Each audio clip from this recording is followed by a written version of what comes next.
السلام علیکم life changers. ہمارا آج کا ٹاپک ہے طلباء کے نام پیغام۔ دوستو، ایک وقت تھا جب تم اپنی امی کی گود میں کھیلتے تھے، پھر انگلی پکڑ کر چلنے لگے۔ اس کے بعد تم نے خود چلنا سیکھا، نہ صرف چلنا بلکہ کچھ دنوں میں تم دوڑنے بھی لگے۔ تمہیں یاد ہے جب تمہاری بسم اللہ ہوئی تھی، الف بے سے ابتدا کی تھی، اب ماشاءاللہ فر پڑھتے ہو۔ بڑے سے بڑے کام کی ابتدا اسی طرح ہوتی ہے، بیج ہی سے پیڑ بنتا ہے۔ رفتہ رفتہ بچہ ماں کی گود سے نکل کر زندگی کی شاہراہ پر قدم رکھتا ہے، آہستہ آہستہ، لیکن ہر قدم آگے کی طرف بڑھتا ہے اور بلندی کی طرف بھی۔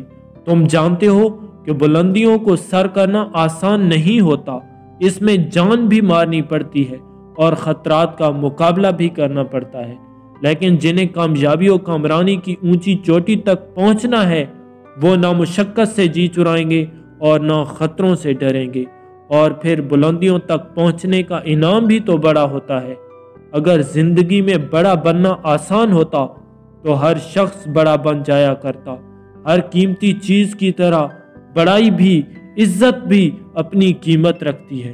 دوستو، اگر تم بڑائی حاصل کرنا چاہتے ہو، اگر تمہیں عزت پانے کا شوق ہے، اگر تم صحیح معنوں میں کامیاب و سرفراز ہونا چاہتے ہو، تو کمر کس کے تیار ہو جاؤ۔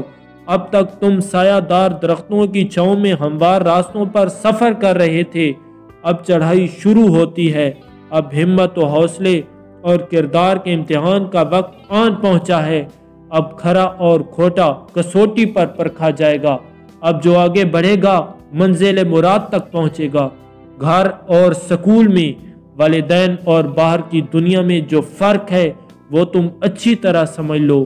گھر میں دوسرے تمہیں سہارا دیتے تھے، گھر سے باہر نکلتے ہی رفتہ رفتہ انسان کو خود اپنے پیروں پر کھڑا ہونا ہوتا ہے، آہستہ آہستہ خود اپنا سہارا بننا پڑتا ہے۔ یہی دنیا کی ریت ہے، یہی قانون فطرت ہے۔ پیڑ بھی بڑا ہو جائے تو خود اپنے تنے کے سہارے کھڑا ہوتا ہے۔ پھر یہ بھی سمجھو کہ گھر میں ماں باپ قابلیت کو نہیں، ضرورت کو دیکھتے ہیں۔ گھر میں کوئی مقابلہ، کوئی امتحان نہیں ہوتا، سکول میں مقابلہ کی فضا ہوتی ہے۔ یہاں ہر معاملہ، ہر قدم پر استحقاق دیکھا جاتا ہے۔ گھر میں لاڈ پیار ہو سکتا ہے، باہر نہیں۔ گھر میں من مانی، ضد سستی چل سکتی ہے، باہر نہیں۔ دوستو، سکول قابلیت، محنت اور شوق کا کھیل ہے۔ یہاں تو وہی آنکھ کا تارا اور کامیاب و کامران ہوگا جو جان مارے گا، جو کوشش کرے گا، جو محنت کرے گا، جو دوسروں کے کام آئے، جو احسان کر سکے، جو مل جل کر کام کرے، جو کلاس کی اور سکول کی عزت کا خیال رکھے۔ یہاں تنگ دلی اور تنگ نظری نہیں چل سکتی۔ سکول میں تم صرف کتابیں پڑھنے اور امتحان پاس کرنے نہیں آتے ہو، یہاں تم زندگی بنانے آئے ہو۔ یہ کامیابی کی شاہراہ پر تمہارا پہلا قدم ہے۔ یہاں بہت سی کامیابیاں اور کامرانیاں تمہارا انتظار کر رہی ہیں۔ دوستو، سکول کا زمانہ کئی لحاظ سے زندگی کا بہترین زمانہ ہوتا ہے۔ یہاں زندگی بھر کے اچھے دوست ہی نہیں ملتے، یہاں تمہیں روشنی ملے گی، رہنمائی ملے گی، بہت اچھے، بلند نظر اور بلند کردار اساتذہ ملیں گے جو تمہاری صلاحیتوں کو اجاگر کریں گے، جو تمہارے حوصلہ افزائی کریں گے۔ اگر سب نہیں تو دو ایک ایسے اساتذہ ضرور ہوں گے جو ممکن ہے تمہیں اپنی شفقت اتنی توجہ دیں کہ ہو سکتا ہے تم گھر بھول جاؤ۔ دوستو، یہ اس لیے کہ یہ بھی اللہ تعالیٰ کا کرم ہے کہ جس طرح وہ ماں باپ کے دل میں بچوں کی محبت ڈال دیتا ہے، اسی طرح بعض استادوں کے دل میں بھی شاگردوں کی محبت ڈال دیتا ہے، تاکہ بچے محبت و شفقت کی راحتوں اور تقویتوں سے گھر سے باہر کی دنیا میں محروم نہ رہیں۔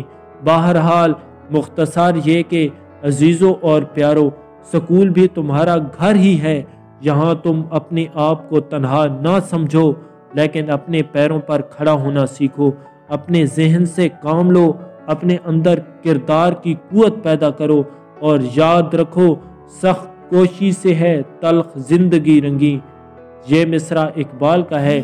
آخر میں اقبال ہی کا ایک شعر سنو اور اس پر عمل کرنے کی کوشش کرو۔ تو اے مسافر شب خود چراغ بن اپنا، تو اے مسافر شب خود چراغ بن اپنا، کر اپنی رات کو داغے جگر سے نورانی۔